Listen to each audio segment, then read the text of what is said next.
Railway और किसानों के बीच जमीनी विवाद सुलझाने पहुंची भारी पुलिस बल। पटना जिले के मोकामा प्रखंड अंतर्गत शेरपुर में नई रेलवे लाइन बिछाई जा रही है, जिसके लिए जमीन अधिग्रहण का स्थानीय किसान विरोध कर रहे हैं। इस विवाद को सुलझाने के लिए घोसवड़ी, मराची, हाथीदा, मोकामा और पचमहला थाना और सैकड़ों पुलिस बल के साथ एएसपी अरविंद प्रताप सिंह, बार अनुमंडल पदाधिकारी कुंदन कुमार, अंचलाधिकारी ज्ञानानंद, मोकामा नगर परिषद कार्यपालक पदाधिकारी मुकेश कुमार पहुंच चुके हैं। किसानों का कहना है कि काम कर रही कंपनी का विरोध करते हुए काम को रोक दिया गया है। किसानों ने आरोप लगाया है कि कंपनी के द्वारा जबरन उनके फसलों को बर्बाद कर रेल लाइन बिछाने का काम किया जा रहा है। किसानों ने बताया कि न तो उन्हें इस संबंध में सूचना दी गई और न ही सरकार द्वारा जमीन का उचित मूल्य दिया जा रहा है।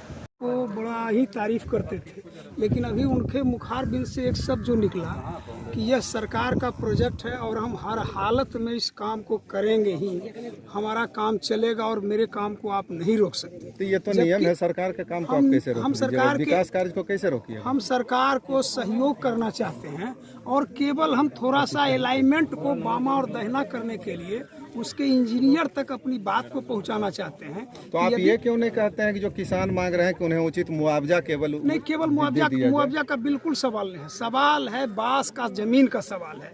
हमारे एरिया में बांस का जमीन नहीं है। हम इसके अलाइनमेंट में थोड़ा तब्दीली चाहते हैं। हम प्रशासन से चाहते हैं कि वो इंजीनियरों के साथ बैठक करे, करवावे और थोड़ा अलाइनमेंट। उन्होंने तो कह दिया कि हर कीमत पर हम काम करेंगे। ये अत्यंत ही गलत शब्द है और ऐसा केवल कह देने से उनसे काम नहीं हो जाएगा।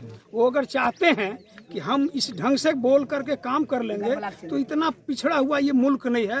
हर स्तर पर उनको लड़ाई तो सत्ताधारी दल से सत्ता का कोई सवाल नहीं है। हमारा गांव का सवाल है, हमारे घर का सवाल है, हमारे बास का सवाल है, हमारे जीविका का सवाल। ये पहले है सत्ता, सरकार और पार्टी, इसके बाद की चीज। आज हम गाँव के बीच में खड़े हैं और मेरी आप उचित प्राधिकार के पास क्यों नहीं जाते? ये उचित माध्यम से जाना चाहते थे। हमने बुलवाया था, एसडीएम साहब आए थे और बड़ी अधिकारी। ये हमारी बात को आगे पहुंचाते और हम सब कृषक एक साथ बैठ के बात करते, लेकिन उन्होंने जो एक शब्द कहा है कि हर हालत में हम काम करेंगे, तो ये विवाद पैदा करना चाहते हैं और ये कहीं गलत इशारा कर रहे हैं। पब्लिकली इस प्रकार की बात बोलना कतई उचित नहीं। एक अधिकारी वो आग में घी डालने का काम कर रहे हैं और जब मामला भड़क जाएगा तो बहुत आसानी से वो नहीं संभाल लेंगे। वो जो सोच आवासीय में मिलना चाहिए इनका मुआवजा।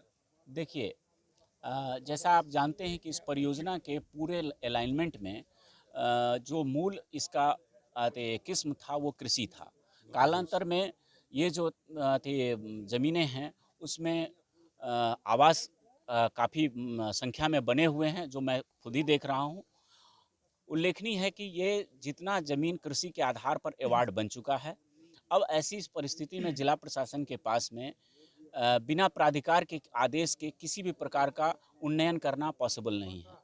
वैसी परिस्थिति में तमाम किसानों को ये कहा गया है कि हमने जिला भूअर्जन कार्यालय से ये सारे मैटर को प्राधिकार में ऑलरेडी रेफर कर दिया गया है।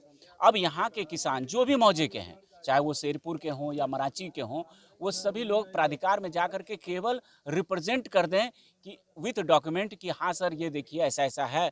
न केवल हमारा किस्म गलत है, बल्कि किस्म में भी जो एमबीआर की स्थिति है वो बहुत ही पुअर है, जबकि हमसे निबंधन में बहुत बढ़ा हुआ शुल्क लिया जाता है। प्रमाण के आधार पर प्राधिकार का जो भी आदेश होगा वो शिरोधार्य होगा। और जहाँ तक बात है हमारे प्रशासन की, तो जब आपके माध्यम से मैं ये कह रहा हूँ कि इसका आवासीय प्रकृति दिखता है और अगर हमको जरा सा भी स्कोप मिलेगा तो क्या मैं उसको आवासीय करने से चूकूँगा क्या? रिपोर्ट करना है मुझे, रिपोर्ट करने का कोई अधिकार दे, निश्चित रूप से मैं रिपोर्ट करूँगा और किसान के फेवर में करूँगा। किसानों से केवल अनुरोध है कि वो कागज़ के आधार पर लड़ाई लड़ें। स्थल पर किसी भी प्रकार के लड़ाई लड़ने से न केवल राष्ट्रीय महत्व के इस कार्य में डिले होगा, बल्कि वो तमाम उन्नयन का जो पैसा लगेगा वो आप ही के वसूली होगा। आप ही के टैक्स से, आपके द्वारा जो विभिन्न टैक्स दिए जाते हैं उसी पैसे से वो उसका एजेंसी को पैसा दिया जाएगा। इसलिए इससे कहीं पे भी लाभ नहीं।